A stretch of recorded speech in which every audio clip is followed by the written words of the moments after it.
அஸ்ஸலாமு அலைக்கும். அலைஹிஸ்ஸலாம் சொல்லுங்க. நான் அப்துல் ஜப்பார் துலுக்கர்னு தின உரிமை ரிப்போர்ட்டர் பேசுறேண்ணே. சொல்லிட்டாரு அவரு. சொல்லுங்க. நல்லா இருக்கீங்களா? நல்லா இருக்கும் இல்ல. நம்மளால உள்ள ஒரு சமுதாய கேள்வி மற்றும் அரசியல் கேள்வியை நான் உங்களை வந்து ரெக்கார்ட் பண்றேன். கேள்வி கேட்டு ரெக்கார்ட் பண்றேன். அதுக்கு நீங்க சம்மதிக்கிறீங்களா? பிரச்சனை இல்லை, போடுங்க. இப்போ சமூக சீர்கேட்டு இருந்து சமுதாய விழிப்புணர்வு பெற செய்ததில் தங்களின் பங்களிப்பை யாரும் மறுக்க முடியாது. அதில் முழு வெற்றி பெற்று விட்டோம் என நீங்க நினைக்கிறீங்களா? அதாவது எந்த ஒரு பிரச்சாரர்களும் முழு வெற்றி பெற்றது கிடையாது உலகத்துல. நபிமார்கள் கூட அவங்க வந்து பிரச்சாரம் செய்யும் பொழுது முற்றிலும் தோல்வி அடைந்திருக்கிறாங்க உலகத்துல. சில நபிமார்கள் வந்து ஒரு ஃபாலோவர்ஸ் கூட இல்லாம மறுமையில வருவாங்க. சில நபிமார்கள் 2-3 பேரோடு தான் வருவாங்க. சில நபிமார்களுக்கு பின்னாடி 10 பேர் தான் இருப்பாங்க. இப்படி எல்லாம் ரசூல் ஸல்லல்லாஹு அலைஹி வஸல்லத்துக்கு நல்ல எடுத்து காட்டியிருக்கிறான். அதனால நம்ம நூஹ் நபி பிரச்சாரம் பண்ணி ஒரு சின்ன நம்பர்ல தான் மக்கள் ஏத்துக்கிட்டாங்க. அப்ப நபிமார்கள் வஹி தொடர்புட உள்ளவங்க அவங்க வந்து மற்றவங்க மாதிரி தவறாக எல்லாம் பிரச்சாரம் பண்ணிட மாட்டாங்க. தெளிவாகவும் அழகாகவும் நாகரிகமாகவும் பேசி இருந்தும் கூட அவங்க சொல்ல மக்கள் வந்து ஏற்றுக்கொள்ளாம தான் இருந்திருக்கிறாங்க அதிகமா. அப்ப இதுதான் வெற்றி தோல்வின்னு பாத்துக்கிட்டீங்கன்னு சொன்னா நம்ம பிரச்சாரத்துக்கு எல்லாம் அதிகமான இதை தந்திருக்கலாம். இவ்வளவு வந்து அது ஒரு அதிகமான மக்கள் ஈர்க்கப்பட்டு வந்திருக்கிறாங்க. ஆனா அது பிரச்சாரத்தினால் கிடையாது. அல்லாஹ் வந்து அதுக்குரிய ஹிதாயத்தை நாடிட்டான்னு சொன்னா இப்படி அல்லாஹ் இந்த மாதிரி சில நேரங்களில் வெற்றியை தருவான். ஆனாலும் ஒருவருமே வராவிட்டால் கூட நாம வெற்றி தான் அடைஞ்சிருக்கிறோம். ஏன்னு கேட்டா குர்ஆன் ஹதீஸ் படி நம்ம சொன்னமாங்கிறது மட்டும்தான் அளவுகோல் இஸ்லாத்துல. நம்ம சொல்லிட்டாலே வெற்றி அடைஞ்சிட்டோம்னு அர்த்தம். குர்ஆன் ஹதீஸை வளைக்காம நம்ம சொல்லிட்டோம்னா அல்லாஹ்வுடைய பார்வையில நம்ம வெற்றி பெற்றுட்டோம். பிரச்சாரத்துல ஒரு கள்ளத்தனம் பண்ணி மறைச்சி வளைஞ்சு கொடுத்து அப்படி ஏதாவது செஞ்சாதான் நம்ம வந்து தோல்வி அடைஞ்சவங்கள ஆகுவோம். அதனால எல்லா நபிமார்களும் இந்த கோணத்தில் வெற்றி பெற்றார்கள். அல்லாஹ்வுடைய திருப்தியை பெற வகையில் அவங்க பணி செஞ்சாங்க. மக்களை வென்றெடுக்கிற விஷயத்தில் வந்து வெற்றி பெற்றவர்கள் ரொம்ப குறைவு. ஆனா அதுக்கு வந்து அது குறைவுனால அவங்களுக்கு பங்கு அதுல இல்ல. அல்லாஹ் நாடல் அவ்வளவுதான். அல்லாஹ் நாடுனாதான் நேர்வழி கொடுப்பாங்கிறதுதான் இஸ்லாத்தின் அடிப்படையா இருக்கிறதுனால எவ்வளவு பேர் வந்திருக்காங்க என்பதை வைத்து இதை அளந்து பார்க்க கூடாது. சரி, நீங்க வந்து சமுதாய சீர்கேட்டுக்காக கல்லடி சொல்லடி அனைத்து அடிகளையும் தாங்கி கொண்டவர். அதே போல இப்போ நீங்க ஜாக்குங்கிற அமைப்பை தொடங்குனீங்க. தமிழ்நாடு முஸ்லிம் முன்னேற்ற கழகத்துல நீங்க தொடங்குனீங்க. டிஎன்டிஜி அதாவது தமிழ்நாடு தௌஹீத் ஜமாத் அமைப்பை தொடங்குனீங்க. சரி, தற்போது வந்து தேசிய தௌஹீத் அமைப்புல நிறுவன தலைவரா நீங்க இருக்கிறீங்க. சரி, இப்போ உங்களை அமுக்க பீனிக்ஸ் பறவையா இழந்துகிட்டு வர்றதுக்கான காரணம் என்ன? உங்களுக்கு வந்து உங்களோட சமூக விழிப்புணர்வு தான் காரணமா? வேற ஏதாவது காரணம் ஏதாவது இருக்கா? இல்ல, எப்போதுமே நம்முடைய ஆரம்ப ஜாக்குடைய காலத்திலிருந்து நம்ம எடுத்துக்கிட்டீங்கன்னா நம்ம பிரச்சாரம் வந்து கொள்கையில் சமரசம் கூடாது என்பதுதான் பேசிக்கா நம்ம வச்சுக்கிட்டோம். அதுல நம்ம மாற்றமே செய்யல. அப்ப எல்லா இயக்கத்திலையும் அந்த கொள்கைக்காக வந்தவங்க கொஞ்சம் பேர் இருப்பாங்க. வளர்ந்த பிறகு அதை ஆதாயத்துக்கு பயன்படுத்தினவங்கன்னு கொஞ்சம் பேர் இருப்பாங்க. அப்ப கொள்கையில தடுமாறும் போது நம்ம எதிர்த்து அதை வெளியே வந்தோம்னு சொன்னா கொள்கையை சார்ந்தவங்கலாம் நம்மளோட வந்துருவாங்க. உதாரணமா ஜாக்ல இருக்கும்போது உள்ள கொள்கை என்னன்னு கேட்டா, ஜாக் என்பதுக்கு அர்த்தமே ஜம்மியத்து அஹ்லில் குர்ஆன் வல் ஹதீஸ் தான். அதுக்கு அந்த அப்ரிவேஷன். அதுக்கு அர்த்தம் என்னன்னு கேட்டா குர்ஆன் ஹதீஸை பின்பற்றும் அமைப்பு. ரெண்டு தான். அந்த இயக்கத்தை உருவாக்கும் போது எப்படி உருவாக்குறோம் என்று கேட்டா அஹ்லில் குர்ஆன் வல் ஹதீஸ் ஜேஏக்கு வச்சுக்கிறாங்கல்ல, அந்த கியூ என்பது குர்ஆனை குறிக்கும், ஹெச் என்பது ஹதீஸை குறிக்கும். அப்போ குர்ஆன் ஹதீஸ் இயக்கம் ஆரம்பிக்கும் பொழுது அது ரெண்டு தான் அடிப்படைன்னு தான் வச்சு இருந்தோம். அதுல இருந்துட்டு என்ன செய்யறாங்கன்னா சஹாபாக்களை பின்பற்றணும், பெரியார் பின்பற்றணும், சலவை பின்பற்றணும்னு மாத்துனாங்க. அப்ப நம்ம வந்து அந்த கொள்கை சார்ந்த விஷயத்துல தடுமாறணும்னு நம்ம வெளியே வந்து பிரச்சாரம் பண்ணும் பொழுது அந்த குர்ஆன் ஹதீஸ் மட்டும்தான் இருக்கிற அடிப்படையான மக்கள் நம்மளோட வந்துருவாங்க. நமக்குன்னு ஒரு இயக்கம், நமக்குன்னு ஒரு மர்க்கஸ் வந்துருச்சுன்னு நினைக்கிறவங்க அங்க தங்கிடுவாங்க. அப்ப அதே மாதிரி இப்ப தமுக இருக்கும்போது என்ன செஞ்சோம், அல்லாஹ் மேல சத்தியம் பண்ணி தேர்தல்ல போட்டியிட மாட்டோம், எங்களுக்கு ஓட்டு கட்டு வரமாட்டோம்னு சொன்னோம். அந்த கொள்கையில வந்த மக்களை என்ன செஞ்சிட்டாங்கன்னா வளர்ந்த பிறகு இதை நமக்கு ஆதாயத்துக்கு பயன்படுத்தணும்னு நினைக்கக்கூடியவங்க ஒரு பகுதியாகவும், இதுல உறுதியா இருக்கணுங்கிற ஒரு பகுதியாகவும் உள்ளுக்குள்ள இருந்தாங்க. நம்ம பிரிஞ்சு வரும்போது சின்ன நம்பர் தான் நம்மளோட வந்தாங்க. ஆனா எல்லாம் கொள்கை உள்ளவும் வந்தாங்க. ஆக பதவிக்காக தான் அங்க இருந்திருக்காங்கன்னு சொல்ல வர்றியா? அப்படித்தான் இருப்பாங்க அவங்க. எந்த ஒரு இயக்கத்திலயுமே ஒரு ஒரு மர்க்கஸ் அமைப்பு செட்டிங் இருந்துச்சுன்னா அதை லேசில விட மாட்டாங்க. நம்ம கொள்கைக்காக மர்க்கஸை உண்டாக்குவோம், மர்க்கஸ் உண்டான பிறகு மர்க்கஸை வைத்து முடிவெடுப்பார்கள். அந்த சொத்தை பாதுகாத்துக்கிறேன், இது மாதிரி இன்னொன்னு உண்டாக்க முடியாது அப்படின்னு அதைத்தான் பெருசா நினைப்பாங்களே தவிர கொள்கையை நினைக்க மாட்டாங்க. அவங்க எல்லாம் அப்படி தங்கிடுவாங்க. இப்ப தமுக வரும்போது ஒரு நிர்வாகி கூட எங்களோட வரல, மாவட்ட கிளை நிர்வாகத்துல யாருமே வரல. ஆமா ஆமா. ஆனா மக்கள் வந்தாங்க. இந்த கொள்கையை சொல்லி நம்ம பிரச்சாரம் பண்ணும்போது கொஞ்சம் கொஞ்சமா மக்கள் வந்தாங்க. இதே மாதிரிதான் வந்து இப்ப டிஎன்டிஜில இருந்து வந்திருக்கோம். நம்ம பொருளாதாரம் மற்ற நேர்மையா இருக்குன்னு நம்ம சொன்னோம். ஆமா, அவங்கள்ட்ட அந்த நேர்மை இல்லைங்கிறத நம்ம ஆதாரத்தோட காட்டி நிரூபிக்க சொல்லி கூப்பிடுறோம். டிஎன்டிஜியை பத்தி. ஆமா ஆமா. அவங்க சில பிதகத்துக்கெல்லாம் உண்டாக்குறாங்க, புதுசு புதுசா உண்டாக்குறாங்க, தகாச்சித்து பிதகத்துன்னு உண்டாக்கி இருக்கிறாங்க. அவங்க உங்க மீது குற்றச்சாட்டை வந்து நீங்க தைரியமா எதிர்கொண்டு நேருக்கு நேரம் நான் தான் வர்றேன், நிரூபிக்க மக்கள் மத்தியில வச்சு இன்னும் தெளிவா ஆதாரத்தோட நிரூபிக்கலாமேன்னு கூப்பிடுறேன். அப்ப வந்து அவங்க தான் பின் வாங்குறாங்க. அப்படித்தானே? அவங்க பின் வாங்குறாங்க. அந்த அமைப்பு இயக்கம் உள்ளவங்க அதுல தங்கிடுவாங்க. என்ன ஒரு இயக்கம் இருந்தாங்கன்னா, இப்போ உதாரணத்துக்கு நீங்க சொல்றதா இருந்தா அதிமுக உள்ள எடப்பாடி தலைவராயிருக்காரு, தலைவராயிருக்காரு. இவருக்கு எந்த ஒரு பேசும் கிடையாது, இந்த கட்சி உருவாக்கணும் கிடையாது, பாடுபடும் கிடையாது, வியாபாரம் கிடையாது. அப்படி இருந்தும் கூட அவர் பின்னாடி ஏன் போறாங்கன்னு கேட்டா அந்த பொசிஷன் அவர்கிட்ட இருக்குது. அந்த சின்னம் கிடைக்கணுமா இருந்தா அவர் தான் கையெழுத்து போடுவாரு. அந்த நாள் என்ன செய்யறாங்கன்னு கேட்டா எல்லாரும் அந்த பக்கம் சாயிறாங்க. அவரை விட சீனியர் எல்லாம் வெளியே இருக்கிறாங்க. அவங்களும் சேர்ந்து என்ற அந்த அமைப்பு அந்த நிறுவனப்படுத்தப்படும் பொழுது அதை சார்ந்துதான் இருப்பாங்க. இப்ப டிஎன்டிஜிலையும் நிறைய அதிருப்தியாளர்கள் இருக்கிறாங்க உள்ளுக்குள்ள. ஆனா அவங்க என்ன நினைக்கிறாங்கன்னா, நம்ம கஷ்டப்பட்டு இதை உண்டாக்கிட்டோம், இதை ஒற்றக்கூடாது அப்படின்னு அந்த மர்க்கஸை நினைக்கிறாங்களே தவிர அந்த மர்க்கஸை உண்டாக்கணும் ஒரு கொள்கைக்கு தானே உண்டாக்கணும். ஆமா, கண்டிப்பா கண்டிப்பா கண்டிப்பா. அதுக்கு முக்கியத்துவம். அதனாலதான் பிரச்சனை. நம்ம அதுல நிக்கிறதுனால என்ன செய்யறாங்கன்னா, அந்த மாதிரி மக்கள் வந்து நம்மளோட நிக்கிறாங்க. நம்ம தடுமாறிட்டோம்னா வரமாட்டாங்க யாருமே. இல்ல இப்போ என்னங்கட ஒரு கேள்வி, இப்ப தமிழ்நாடு தௌஹீத் ஜமாத் வந்து அரசியல் கட்சியா மாறல, ஒரு சீட்டுக்காக நிக்கல.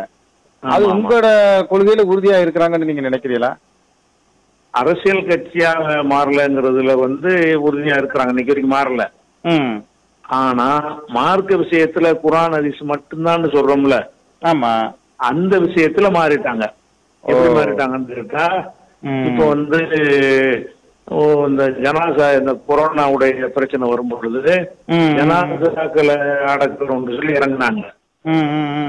அதை இறங்கும்போது இஸ்லாத்துக்கு எல்லா நெறிமுறைகளையும் விட்டுட்டு இவங்களை வந்து தீ வச்சு எரிக்கிறதுக்கெல்லாம் ஜனாசாத்தை கொண்டு போய் கொண்டு இந்த விருதுகள் அடுக்குனாங்க.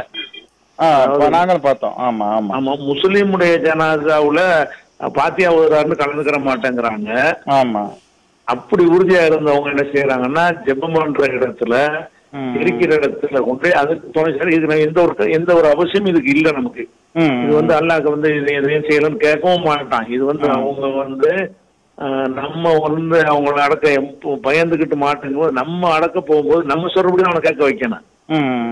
நாங்க வந்து இந்த எரிக்கிறதுக்கெல்லாம் துணை செய்ய மாட்டோம். அடக்குறியா நாங்க கொண்டாந்து தர்றோம்னு சொன்னாங்க கூட அதுல வந்து அவங்க கட்டுப்படுவாங்க. ஏன்னு கேட்டா அவங்களுக்கு அந்த பாடியை டிஸ்போஸ் பண்ணணும். ஆனா இவங்க என்ன செய்யறாங்கன்னா, அந்த எல்லா விதமான ஜெபம் பண்றாங்க, மழை போடுறாங்க, அந்த மந்திரங்கள்லாம் ஓதுறாங்க, இவங்களும் கூட நிக்கிறாங்க.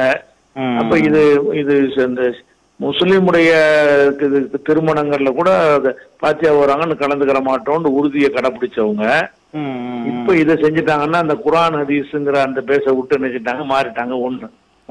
அதே மாதிரி வந்து நம்ம ஒரு இன்னொரு உதாரணம் சொல்வதா இருந்தா, ஒரு பிறை பார்த்து நோன்பு வைங்க, பிறை பார்த்து நோன்பு விடுங்கிறது ஹதீஸ்ல உள்ளது. இதன்படிதான் நம்ம இவ்வளவு நாள் நடந்துகிட்டு வந்தோம். ஆனா இவங்க என்ன செஞ்சாங்கன்னா, நம்ம வந்த பிறகு வந்த முதல் பெருநாள்ல பிறைய பார்த்துட்ட பிறகும் கூட பெருநாள் அறிவிக்காம நோன்பு விட்டுருங்க, மறுநாள் பெருநாள் கொண்டாடுங்கன்னு இது வரைக்கும் இல்லாத ஒரு புது சட்டத்தை சொன்னாங்க. அதாவது வியாழக்கிழமை பிற பார்த்துட்டா வெள்ளிக்கிழமை பெருநாள் கொண்டாடணும், சனிக்கிழமை கொண்டாட சொன்னாங்க. சனிக்கிழமை கொண்டாட சொல்லும் போது, ஆனா இதே நேரத்துல இந்த மாதிரி ஒரு விஷயத்த டவுன் காட்சி சொன்னதுக்காக எதிர்த்து போராட்டம் பண்ணியிருக்கிறோம். ஏத்துக்கிறாம பெருநாள் அவர் தள்ளி வச்சதை கண்டிச்சு டிஎன்டிசில நம்ம இருக்கும் பொழுது பெரிய போராட்டம் பண்ணிருக்கோம், டவுன் காட்சியை மாத்துங்கன்னு சொல்லி. அந்த காரியத்தை அவங்க செய்யறாங்க. எந்த காரியம் தப்புன்னு உலகறிய நம்ம சொன்னோமோ அதை செஞ்சாங்க. அப்ப இந்த ஹதீஸை விட எதுக்கு செஞ்சாங்கன்னு கேட்டா, எல்லாரும் பெருநாள் தொழுகைக்கு வந்து தௌஹீதால் மட்டும் வர்றது இல்ல, நம்ம இதுக்கு சுன்னத் ஜமாஅத்துகள் நிறைய வர்றாங்க.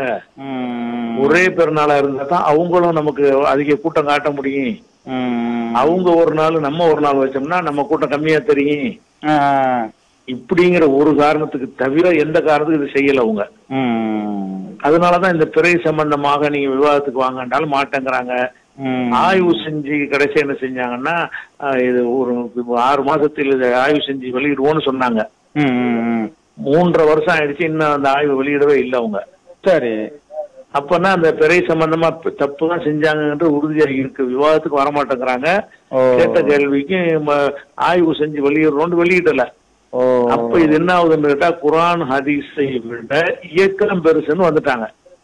அதாவது இன்னும் சொல்ல போனா அந்த பெருநாள் அறிவிப்பு கூட கன்னியாகுமரிக்கு என்ன செஞ்சாங்கன்னா, அது பிற பார்த்த அன்னைக்கு பெருநாள் அறிவிச்சாங்க. வேற மாவட்டங்களுக்கு தான் மறுநாளுங்கிறாங்க. அதாவது வியாழக்கிழமை பிற பார்த்துட்டாங்க, வெள்ளிக்கிழமை பெருநாள் கன்னியாகுமரி மாவட்டத்துக்கு. மொத்த தமிழ்நாடு பூரா சனிக்கிழமை பெருநாள் இப்படி 2 அறிவிப்பு செஞ்சாங்க இவங்க. அது ஏன் கன்னியாகுமரிக்கு ஒரு நாள் செஞ்சாங்கன்னு கேட்டா, கன்னியாகுமரியில வந்து சுன்னத் ஜமாத் ஆளுக்கு வந்து கேரளா ஃபாலோ பண்ணி வெள்ளிக்கிழமை பெருநாள்ட்டாங்க. அப்ப நம்ம அதுல ஒத்து போனா கூட்டம் குறையாது. சனிக்கிழமை டவுன் காஜி வந்து வெள்ளிக்கிழமை ஒத்துக்கல, அவர் சனிக்கிழமைன்ட்டாரு. இங்க உள்ள காஜி வந்து சனிக்கிழமை பெருநாள்ங்கிறாரு, அங்க உள்ள காஜி வந்து வெள்ளிக்கிழமை பெருநாள்ட்டாரு. அதுல போய் சேர்ந்தோம்னா தான் சுன்னத் ஜமாத் ஆளுக்கு நம்ம கூட்டத்துக்கு வருவாங்க. அப்ப இது 2 நிலைப்பாட்டுக்கு உங்களால எந்த ஒரு காரணமும் சொல்ல முடியல. அப்ப குர்ஆன் ஹதீஸ்னு வந்தா வளையவே கூடாது, அது கூட்டம் வந்தாலும் என்ன வராட்டாலும் என்ன, இது மாதிரி ஒரு சந்தர்ப்பம் நாங்க இருக்கும்போது வந்துச்சு. டவுன் காஜி வந்து மாலைகான்ல பிற பார்த்துட்டு அறிவிச்சாரு, நம்ம மாத்தி அறிவிச்சோம். அப்ப நமக்கு இது கூட்டமே வராதுன்னு நினைச்சா நெசமா வரவும் இல்லை. நம்ம அந்த மாதிரி பெருநாள் அறிவிக்கும் பொழுது சும்மா 50-100 பேர் தான் ஒரு நான் நடத்தின பெருநாள் உரையில கூட ஒரு 75 பேர் கூட வந்திருக்க மாட்டாங்க. அது தெரியும் வரமாட்டாங்க. என்ன அந்த பெருநாளுங்கிறது அவங்களுக்கு லீவ் இருக்குன்னு, அந்த சொந்த பந்தங்கள்லாம் கொண்டாடக்கூடிய நாள்ல தான் வருவாங்க. ஆனா நம்ம என்ன செஞ்சோம்னா, மக்கள் வர்றது கூட்டம் வர்றது முக்கியம் இல்ல, சுண்ணத்தை நிறைவேற்ற நம்ம மார்க்கப்படி என்ன செய்யணுமோ அதை செஞ்சுக்குவோம். ஆள் வந்தாலும் சரி வரட்டாலும் சரி. இது இப்ப இல்லாம போச்சு. அந்த ஜனாசாவுல அவங்க நடந்து கொள்றது ஒரு உதாரணம். இது அதுக்கடுத்து என்ன செய்யறாங்கன்னா, ஒவ்வொரு மாசமும் கடைசி சனிக்கிழமை தஹஜ்ஜத் தொழுகை ஜமாத் 3 மணிக்கு நடைபெறும் உண்டாக்குறாங்க. ஆக நீங்க தௌஹீது கொள்கையில இருந்து அவங்க மாறுபட்டுக்கிட்டே வர்றாங்கன்னு சொல்றீங்க. மாறுபட்டு வர்றாங்க, நல்லா மாறுபடுறாங்க. அது வேற. அப்புறம் வந்து ஒரே SMS மூலம் பல்லாயிரக்கணக்கானவர்களை திரட்ட முடியும்னு நீங்க முன்னே சொன்னீங்க. இப்ப வந்து நீங்க அதிராமணத்துக்கு 2 நாளைக்கு முன்னாடி வந்தீங்க.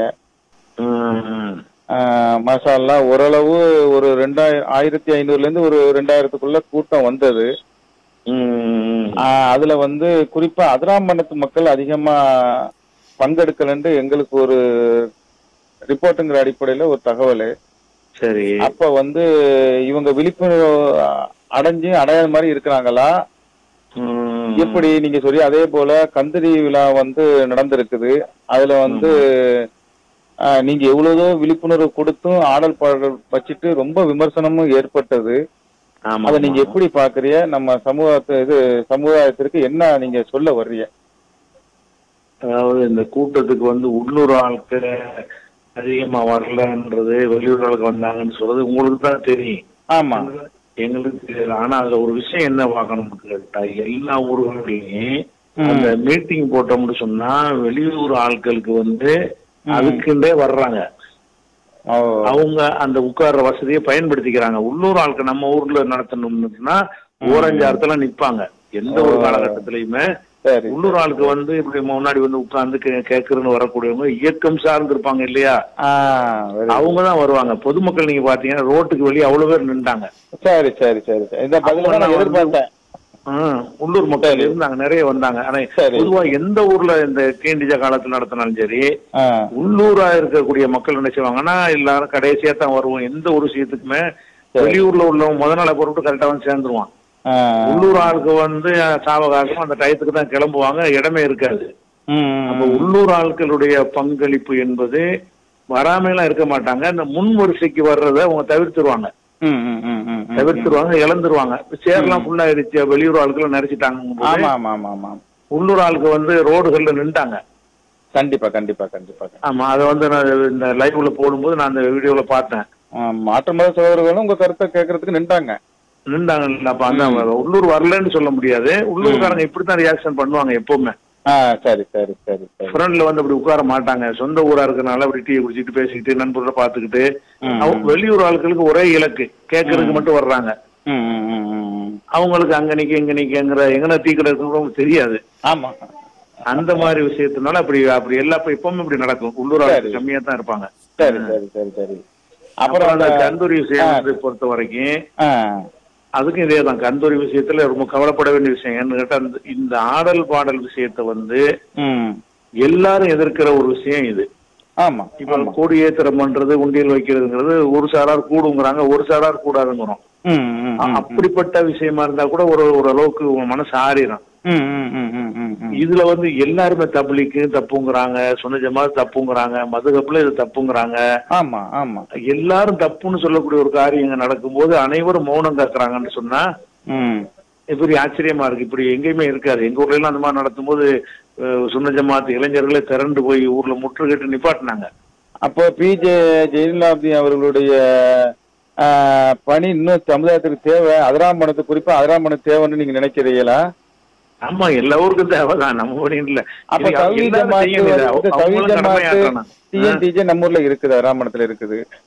அவங்க எதிர்ப்பு தெரிவிக்க மாட்டேங்கிறாங்களா? எதிர்ப்பு தெரிவிச்சாலும் அதிக அளவு அதுல வந்து தெரிவிக்க மாட்டேங்க. காரணம் என்னன்னு எனக்கு தெரியல. அத வலிமையை தெரிவிக்க மாட்டேங்கிறாங்க, தெரிவிக்க மாட்டேங்கிறாங்க. எல்லாருமே என்ன செய்யறாங்கன்னா இப்ப அட்ஜஸ்ட் பண்ற லெவலுக்கு வந்துட்டாங்க. அதனால என்ன, அதே வீரியத்தோட சொல்ல வேண்டிய தேவை கண்டிப்பா இருக்கத்தான் செய்யுது. ஒரு சகோதரர் நாங்க பார்த்த வகையில உங்களோட பயணிச்சவர். சரி, அவர் வந்து அதிராம்பட்டினம் கீழத்தெருவை சேர்ந்தவர். ரொம்ப வீரியமா பேசுறாரு. ஆனா உங்களோட பயணிச்சவர் தான். நீங்க தொடங்கிய காலத்துல இருந்து உங்களோட பயணிச்சவர் தான். தற்போது அவர் இல்ல. சரி, அவர் பேரு சாகுல் அமீதுங்கிறவர். அவர் வந்து முடிந்த வரை கடுமையா போராடி அதை வந்து பொது வழியில பேசி தடுக்கிறதுக்கு உண்டான அனைத்து வழியும் அவர் செய்யறாரு. அல்ஹம்துலில்லாஹ். அதை வந்து நாங்க வந்து அவர்கிட்ட கேட்ட வகையில நான் அவரோட தான் பயணிச்சேன், அவரோட தான் இப்பவும் இருக்கிறேன், அவர் கொள்கையில இருக்கிறேன்னு சொல்லி. ஆனா இப்போ தற்போது உங்களோட பிரிஞ்சு இருக்கிறாரு. அதே போல இந்த டிஎன்டிஜேங்கிறவங்க பயணிக்கலங்கிறது எங்களுக்கு ஒரு வேதனையான விஷயமா இருக்குது. அது வந்து இன்னும் அவர் பிஜே வந்து அதிராம்பணத்துல பொதுக்கூட்டம் அதிகமா போடன்று நிர்பந்தம் ஏற்பட்டிருக்கிறத நீங்க உணர்றீங்களா? ஆமா, தேவைன்னா பண்ணத்தானே வேணும். தேவையான எந்த ஒரு விஷயமும் அதிகமா அநியாயங்கள் நடக்கும்போது பிரச்சாரம் பண்ணித்தானே ஆகணும். கண்டிப்பா கண்டிப்பா கண்டிப்பா. அது அதிராம்பணத்துக்கு குறிப்பா அதிராம்பணம் செய்யுங்க. இப்போ இயக்கங்கள் எல்லாம் பிரிந்து கிடக்குது. இன்று பாருங்க, முத்துப்பேட்டையில வந்து தமுமுக கொடி கம்பத்தை, ஆம்புலன்ஸ, அதாவது அவசர ஊர்தியெல்லாம் அடிச்சு நொறுக்கி இருக்காங்க. அது யாரு ஈடுபட்டு இருக்காண்டா நம்ம சமுதாயத்தினர் ஈடுபட்டு இருக்காங்கிற கேள்வி வரும்போது எங்க இவங்க ஒற்றுமை வச்சு பேசுறாங்க? அதை யார ஈடுபடுத்தாங்களோ, எதை யார வந்து ஈடுபடுத்துறாங்கண்டா முழுக்க முழுக்க கல்லூரி பள்ளிகள்ல பயிலக்கூடிய மாணவர்களை ஈடுபடுத்த வேதனையா இருக்குது. உங்களுடைய அறிவுரை என்ன? அது பொதுவா இயக்கங்கள் வந்து நிறைய உருவாவது என்பது தவிர்க்க முடியாததா இருக்குது.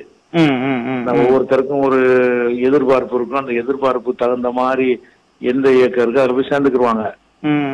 அதே நேரத்துல வந்து அந்த இயக்கங்கள் நம்ம வேற ஒரு இயக்கமா இருந்தால் அதை சகித்து கொள்ளணும். நம்ம ஒரு இயக்கத்துல இருக்கிறோம் என்றால் அந்த இயக்கத்துல இருக்கலாம், பிடிவாதமா இருக்கலாம், மார்க்கத்துக்கு விரோதமா இருந்தா மட்டும் ஒதுங்கி கொள்ளலாம். மற்றபடி வேற ஒரு இயக்கம் நான் மட்டும்தான் இருக்கணும், வேற ஒண்ணு இருக்கக்கூடாது என்கிற ஒரு எண்ணம் வந்துச்சுன்னு சொன்னா அவங்களே பேச இழந்துருவாங்க. எதிரி போறதை விட இவங்களும் என்ன செய்வாங்க, மக்கள்கிட்ட இருந்து ஆதரவை சுத்தமா இழந்துருவாங்க. நமக்குள்ள சண்டை வந்துச்சுன்னா அவங்க நினைக்கிறாங்க நம்ம உறுதிப்படுத்திக்கலாம், நிலையாயிரலாம் உண்டு. கண்டிப்பா முடியாது. இப்ப உங்களுக்குள்ள அடிச்சோன்னு நீங்க கேக்குறீங்களா ஒரு கேள்வி, இதே மாதிரி எல்லாருடைய மனசுல இருந்து கேள்வி வரும். கண்டிப்பா கண்டிப்பா கண்டிப்பா. அப்ப என்ன செய்வாங்கன்னா இவங்களுடைய அடித்தளத்தை இழந்துருவாங்க. அதனால வந்து வேற ஒரு இயக்கம் செயல்பட்டாங்கன்னா அவங்களுக்கு நமக்கு 1000 பிரச்சனை இருந்தாலும் அவங்க செயல்படுவதற்கு நம்ம குறுக்க நிக்க கூடாது எந்த இயக்கத்துக்குமே. கண்டிப்பா கண்டிப்பா. அப்ப வந்து சகிப்புத்தன்மை இல்லங்கிறிய? இல்ல, சகிப்புத்தன்மை இல்லைன்னா 2 பேருக்குமே பின்னடைவா வந்து முடியும். அது கண்டிப்பா 2 பேருக்கும் பின்னடைவா இருக்கு. மக்கள் ஆதரிக்க மாட்டாங்கல்ல. ஆமா, கண்டிப்பா கண்டிப்பா. இப்போ நீங்க சமுதாயத்துக்கு எவ்வளவோ விழிப்புணர்வு கொடுத்திய, சமூகம் வந்து ஓரளவு மக்கள் இல்லாட்டி ரொம்ப விழிப்புணர்வு அடைஞ்சிருக்காங்கன்னு தான் எங்களால கணிக்க முடியுது. சரி, எது ரொம்ப இதுல நாங்க கவனிச்சுட்டோம். உங்களை பத்தி நாங்க அலசிக்கிட்டு இருக்கிறோம். கூடிய நாங்க இது பண்ணோம். இப்போ எஸ்டிபிஐ கட்சியினுடைய மாநில தலைவர் நெல்லை முபாரக் அவர்கள் வந்து கடந்த 8ஆம் தேதி நினைக்கிறேன், 8/9/2022 கருஞ்சட்டை அணிந்து கொண்டு சிறைவாசிகளின் விடுதலைக்கு வேண்டி தமிழக தலைமைச் செயலகத்தை முற்றுகையிட அறிவித்து அந்த முற்றுகை போறாரு. ஆனா வந்து அவர் கருஞ்சட்டை எதுக்கு அணிந்தார் என்று ஒரு விளக்கம் கொடுக்கிறாரு. நாங்கள் பெரியாரின் வாரிசுகள், பெரியாரின் பேரிடம் கோரிக்கை வைக்கிறோம், சிறைவாசிகளை சமூக நீதியை நீங்க நிலைநாட்டுங்கன்னு சொல்றாரு. சரி, அப்ப வந்து அத நீங்க எப்படி பாக்குறீங்க? இதுல வந்து 2 விஷயத்த நம்ம பார்க்கணும். என்ன பார்க்கணும்னா, இந்த சிறைவாசிகளுக்கு இவங்க போராட்டம் பண்றாங்கல்ல, எந்த ஒரு போராட்டத்தை யார் பண்ணாலும் அதுல வந்து உண்மைய அடிப்படையில் தான் அந்த போராட்டங்கள் இருக்கணும். கண்டிப்பா கண்டிப்பா. இப்ப வந்து சிறைவாசிகள் விடுதலை ஆகாமல் இருக்கிறதுக்கு தமிழ்நாடு அரசாங்கம் காரணம் கிடையாது. சரி, இவங்களே ஒரு காரணமா இருந்தா தான் இவங்களை எதிர்த்து நம்ம போராடணும். கண்டிப்பா. தமிழ்நாடு அரசாங்கம் வந்து முஸ்லிம்களை விடுதலை செய்யறதுக்கு உரிய வேலைகளை அவங்க செஞ்சு பல தடவை செஞ்சாங்க. கவர்னர் தான் கையெழுத்து கூட மறுக்கிறாரு.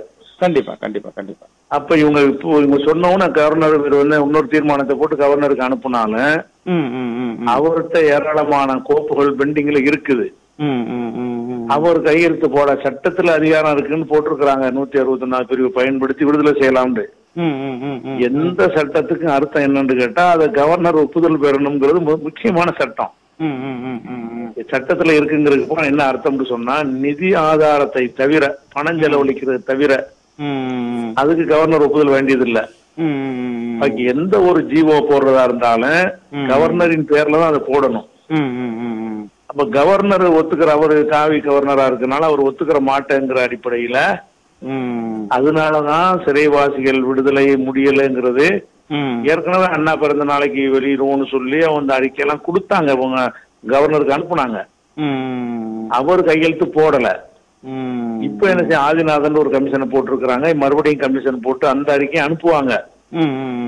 அனுப்பினாலும் அவர் கையெழுத்து போட்டா தான் உண்டு. இப்போ நீட்டு விஷயமே இன்னும் ஒரு ஜனாதிபதிக்கு அனுப்பாம கையில வச்சுட்டு இருக்கிறாரு. சட்டசபையில போட்ட தீர்மானத்தையே அனுப்ப மாட்டேங்கிறாரு. அதனால கவர்னர் தான் இதுக்கு காரணமா இருக்காருங்கும் போது இவங்க திமுகவுல இருந்து அதுக்கு செய்யக்கூடாதுங்கிற எண்ணம் இப்ப இல்ல, கலைஞர் காலத்துல இருந்துச்சு. அவரு செய்யக்கூடாதுங்கிற மாதிரிலாம் சில வேலையெல்லாம் செஞ்சாரு. இப்ப இவர் வந்து நெசமாவே விடுதலை செய்யணும்னு நினைக்கிறாரு.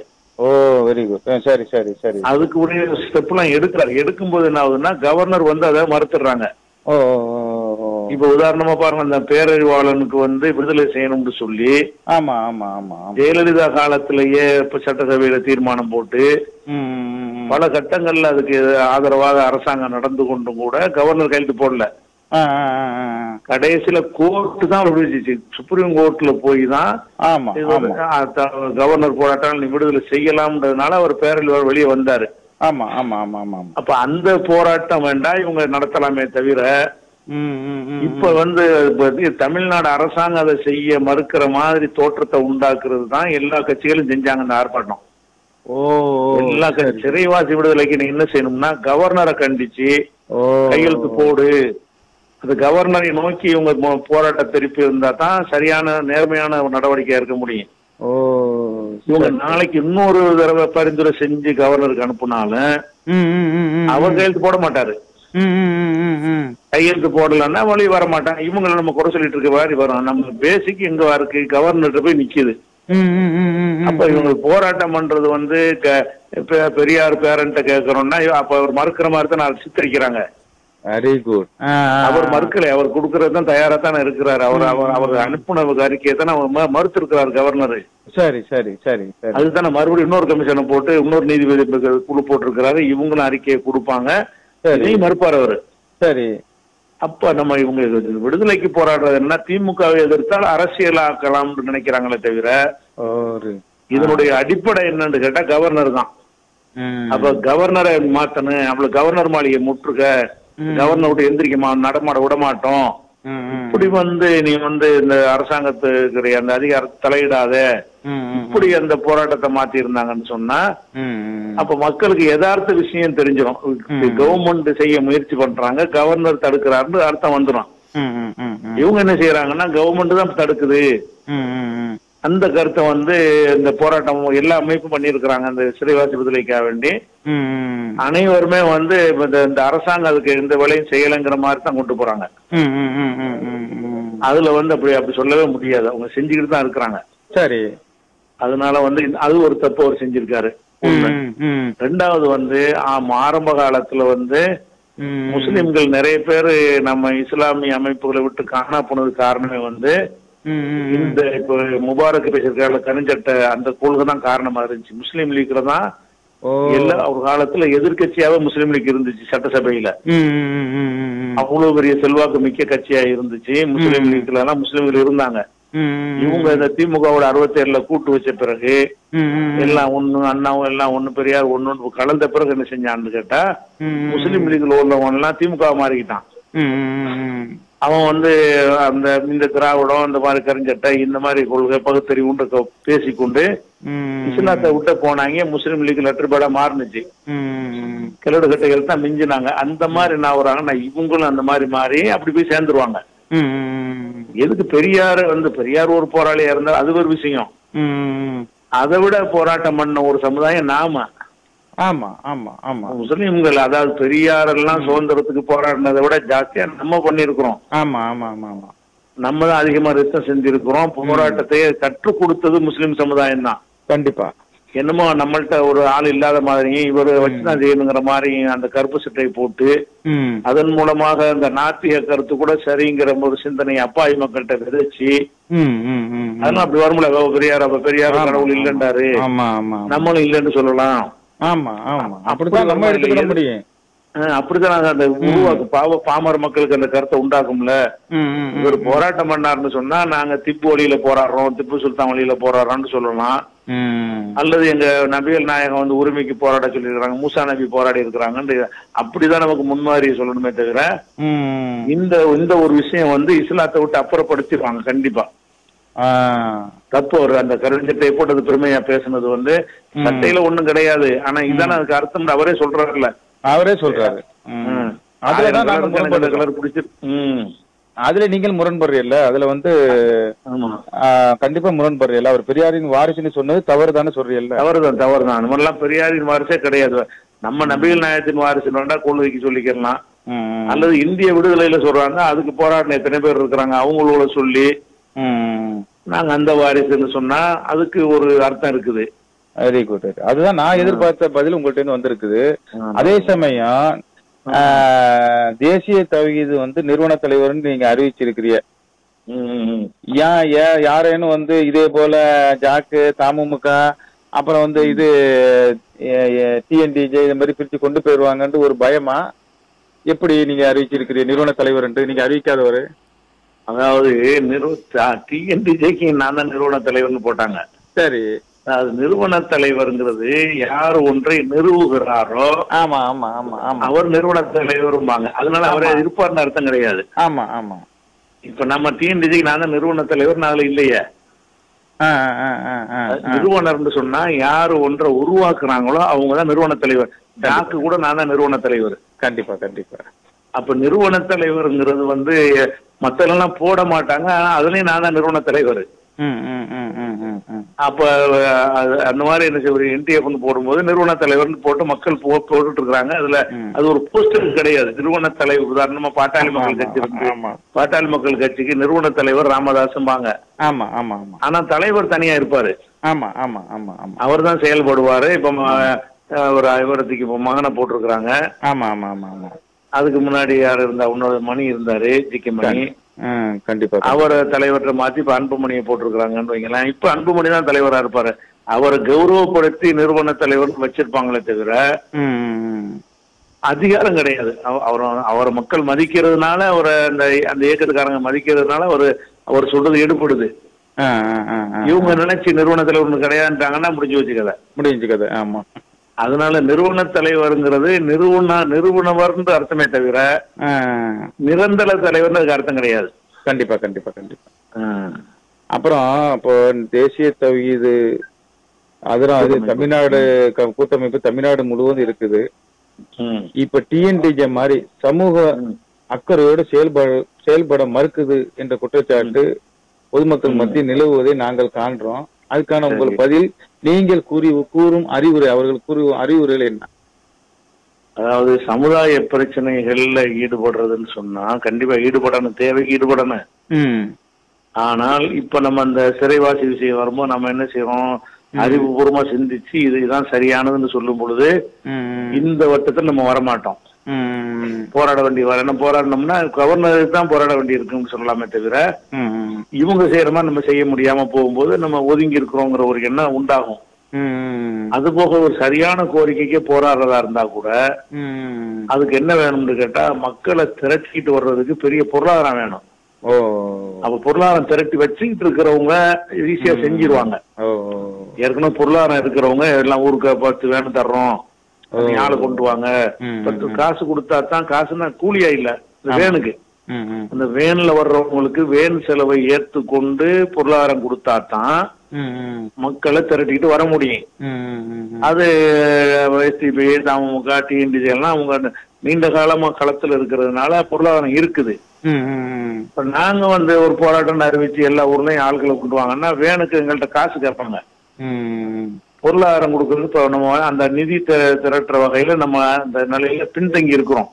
0ல இருந்து ஆரம்பிச்சதுனால பணம் கொடுத்தாலும் மக்களை போராட்டம் நடத்தி குறைந்த நம்பரை காட்டினாலும் நல்லா இருக்காது. ஒரு பெரிய போராட்டம் நடத்துறாங்க, அதுக்கு தகுந்த ஸ்ட்ரென்த் இருந்தா தான் அரசாங்கத்துல செவி கொடுப்பாங்க. கண்டிப்பா கண்டிப்பா கண்டிப்பா. அப்ப நாங்க ஒரு போராட்டம் ஒரு காரியத்துக்கு இட ஒதுக்கிட்டு போராட்டம் இப்ப அறிவிச்சோம்னு வைங்க. அறிவிச்சோம்னு சொன்னா தமிழ்நாடு அளவுல லட்சக்கணக்கான மக்களை திரட்ட முடியும். ஆமா ஆமா ஆமா. ஆனா அந்த லட்சக்கணக்கான மக்களை திரட்டுறதுக்குரிய வசதிகளை நம்ம தான் செஞ்சு கொடுக்கணும். கண்டிப்பா கண்டிப்பா கண்டிப்பா. அதை கேட்கும் போது நமக்கு என்ன செய்ய, உங்களுக்கு முடிஞ்சா வாங்க, இல்லாட்டி விடுங்கன்னு நாங்க சொல்லும் போது என்ன ஆகும்னா ஊருக்கு 10 பேர் 5 பேர் தான் வருவாங்க. கண்டிப்பா கண்டிப்பா கண்டிப்பா கண்டிப்பா. அதனாலதான் நம்ம அதை எடுத்தா சிறப்பா செய்யணும். சிறப்பா செய்வதற்கு நிதி வேணும். கண்டிப்பா கண்டிப்பா கண்டிப்பா. அந்த நிதி உருவான பிறகு என்ன செய்யும், காலப்போக்கில் அது வருமே தவிர இப்போ உள்ள நிலைமையில நிதி ஆதாரத்துல நம்ம பின்தங்கி இருக்கிறோம். அதான் ஒரே காரணம். மற்ற இயக்கங்கள்லாம் நிதி ஆதாரத்துக்கு அவங்களுக்கு பிரச்சனை இல்ல. பல வருடங்கள் களத்துல இருந்தாங்கன்னா அவங்களோட கையிருப்பு இருக்கும்ல. ஆமா ஆமா. கண்டிப்பா கண்டிப்பா கண்டிப்பா. அவங்கள்ட்ட எந்த ஒரு கையிருப்பும் கிடையாது. கண்டிப்பா கண்டிப்பா கண்டிப்பா. இப்போ TNTJ கோவை ரஹமத்துல்லாங்கிறவர் உங்களால் வளர்க்கப்பட்டவர் என்று நாங்க அறிய பெற்றோம். அவர் தற்போது சிறையில் வாடுறாரு. அவரை அவர் என்ன சட்டம் அதாவது பாய்ந்திருக்கிறது, அவரை ஏன் வெளிக்கொண்டு வர்றதுக்கு இவங்களால முடியல, ஏன் போதிய இது அழுத்தம் இல்லை என்று எங்களுக்கு உணர முடியுது அப்படின்னு நீங்க எப்படி நினைக்கிறீங்க? அதாவது இதுல பொதுவா அவரு பேசின பேச்சுக்கு இந்த வழக்கு போட்டிருக்கிறாங்க. இந்த மாதிரி பேசுனதுக்கு போடப்பட்ட வழக்குகள்ல உள்ளவங்க எல்லாம் 90 நாளைக்கு உள்ளே வெளியே வந்திருக்கிறாங்க. சரி. இவ்வளவு லாங் டைம் ஆகலாம் அவங்க என்ன செய்யல, இந்த பேச்சுக்காக வேண்டி ஒரு பேச்சு மேடை பேச்சுல கூட பேசுறதுக்காக வேண்டி இப்படி நீண்ட காலமெல்லாம் என்ன செய்ய மாட்டாங்க, வைக்க மாட்டாங்க. அதான் இது நடைமுறை நம்ம பார்த்துருக்கணும். நிறைய பேசின ஆட்கள்லாம் இருக்கிறாங்க. அவங்க எல்லாம் ஜாமீன்ல வாங்கிட்டு வெளியே வந்துருவாங்க, கேஸ சந்திப்பாங்க. ஆமா ஆமா, அதான் அப்படிதான் இருக்கும். ஆனா இப்ப இங்க கூட நீங்க எடுத்துக்கலாம். இப்ப மதுரை ஹைகோர்ட்ல வந்து ஜாமீன் கொடுத்துட்டாங்க. 2 கேஸ் அவர் மேல போட்டிருக்காங்க. மதுரையில ஒண்ணு, வந்து தமிழ்நாட்டுல ஒண்ணு, கர்நாடகால ஒண்ணு. தமிழ்நாட்டுல போட்ட வழக்குக்கு அப்பவே ஜாமீன் கொடுத்துட்டாங்க கண்டிஷனோட. சரி சரி. ஆனா வெளியே வர முடியாது. அந்த கேஸ்லயும் விடுவிச்சா தான் வெளியே வர முடியும். அப்ப ஏன் கொடுத்தாங்க, அவன் ஏன் கொடுக்கலன்னு கேட்டா, நம்ம எதிர்வினை ஆற்றுவதை பொறுத்து தான் இதுக்கெல்லாம் எதுவும் செய்வாங்க. இப்ப வந்து கைது பண்ணிட்டாருன்னு அவங்க என்ன செய்யறாங்கன்னு கேட்டா, அத வந்து அத பத்தி பேச மாட்டேங்கிறாங்க.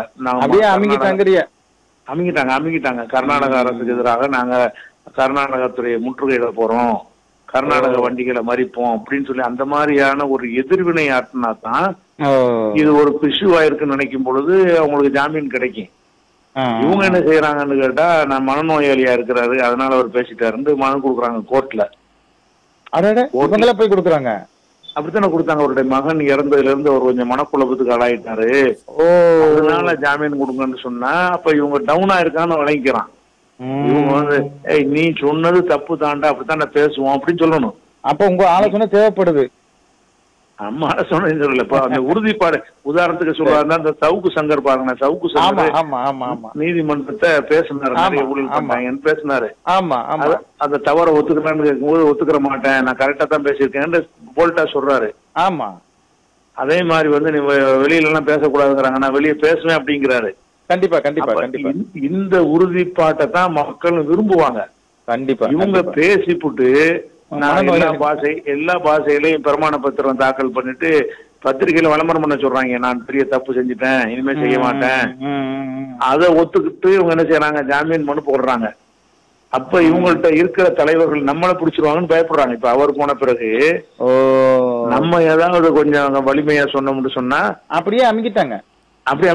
பேசும்போது கூட என்ன செய்யறாங்கன்னு கேட்டா, நாங்க இந்தியாவுக்கு எதிரானவர்கள் எல்லாம் தேவையில்லை, வழியே சொல்ல வேண்டிய தேவையில்லை. போராட்டத்துல என்ன செய்யறாங்கன்னா சுருதி இறங்கி பேசுறாங்க. அப்ப வந்து இதுக்கு எதிராக ஒரு கூட்டம் கூட போட முடியல. இதை கண்டிச்சு கூட என்ன செய்ய முடியல உங்களால. ஒரு இது கண்டிச்சு ஒரு ஆர்ப்பாட்டம் பண்ணலாம். கர்நாடகத்தினுடைய அரசாங்கத்துடைய அநியாயத்தை கண்டித்து மாநில தழுவிய ஒரு போராட்டம்னு சொல்லி போராட்டம் மறியல் முற்றுகை பெரிய லெவல்ல இவங்க செஞ்சாங்கன்னா இவ்வளவு வைக்க மாட்டாங்க. அவன் என்ன செய்வான்னா போட்டு பாப்பான், பெரிய எதிர்ப்பு வந்துச்சுன்னா எதிர்ப்பு வரலன்னா நீடிச்சு விட்டுருவான் அப்படியே. கண்டிப்பா கண்டிப்பா கண்டிப்பா. இப்ப நமக்கு வந்து தகவல் பிரகாரம் அவருக்கு வந்து அந்த என்ன செய்ய மாதிரி ஒரு சட்டம் போட்டிருக்கிறதா கேள்வி. 2 வருஷம் வர முடியாத அளவுக்கு. ஆமா ஆமா ஆமா ஆமா. இப்படி ஒரு தகவல் வந்து அபிஷியலா இல்ல, செவி வழியாக சில ஆட்கள் சொல்றதுல இருந்து தெரிகிறது. அப்ப இதுக்கு வந்து 2 வருஷம் போடுற ஒரு விஷயமே இல்ல. எதனால போடப்படுதுன்னா இவங்களுடைய அந்த கோழைத்தனத்தை அவங்க கண்டுபிடிச்சிட்டாங்க. எத்தனை வருஷம் போட்டாலும் கேட்க மாட்டாங்க. கண்டிப்பா கண்டிப்பா கண்டிப்பா. இருக்கிற ஆளுக்கு அரண்டு போய் நிக்கிறாங்க. அதனால இதுக்கு வந்து எவ்வளவு நாள் வைக்க மாட்டாங்க. ஆமா ஆமா. இது ஒரு விஷயம். அது போல இன்னொரு விஷயம் என்னன்னு கேட்டா, இந்த அளவுக்கு பேசி இவர் கர்நாடக முதலமைச்சரை இதை பேசி நீதிபதிக்கு பாதுகாப்பு கொடுக்கிற ஒரு பெரிய இஷ்யூவாக ஆக்குனதுங்கிறது வந்து இது வந்து அல்லாவா அப்படி ஆக்கி விட்டுருக்கான்னு நான் நினைக்கிறேன். இவருடைய பேச்சுகளுக்கு வந்து எந்த ஒரு நெருக்கடியை உண்டாக்கி, ஏன்னா பல பேருடைய பத்வாக்கள் இருக்கு அவருக்கு. நானே வந்து எனக்கு பேசுனதுக்காக எவ்வளவு பிரார்த்தனை பண்ணிருப்பேன். அப்படி ஏராளமான பேர் வந்து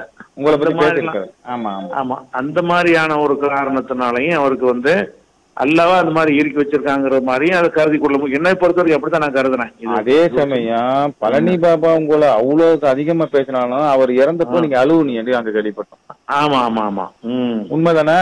ஆமா மகளி, நான் தான் இறங்குற கூட்டம் போட்டது, நான் தான் பேசினேன். அதே நாங்க கேள்விப்பட்டிருக்கோம்ல. இப்ப நீங்க இவரை இப்படி பேசுன நீங்க அவரை அப்படி பேசுறதுக்கு காரணமும் எங்களுக்கு உரியுது. கண்டிப்பா உங்களுடைய எங்களுடைய கேள்விக்கு முதல்ல ஒரு மார்க் அறிஞரோட பிஜே என்னும் மலையோட நாங்க பேசி அத வந்து சமாளிக்க முடியுமா என்று நான் ஆராய்ஞ்ச போது எனக்கு உள்ள ஒரு திறமைய உங்கள் மூலம் நான் வெளிக்கொண்டு வந்ததுக்கு அல்லாஹ்க்கு தான் நான் நன்றி செலுத்துறேன். அதே போல கண்டிப்பா இந்த எங்களுடைய கேள்விக்கு தினவுரிமை இந்த கேள்விக்கு பொறுமையாகவும் அழகான முறையில விளக்கம் கொடுத்த பி ஜெயலலிதா அவர்களுக்கு சலாத்தோட நான் நிறைவேறேன். அஸ்ஸலாமு அலைக்கும். வலைக்கும் ஸலாம் வரஹ்மத்துல்லாஹி வபரகாத்துஹு. சேனலை லைக்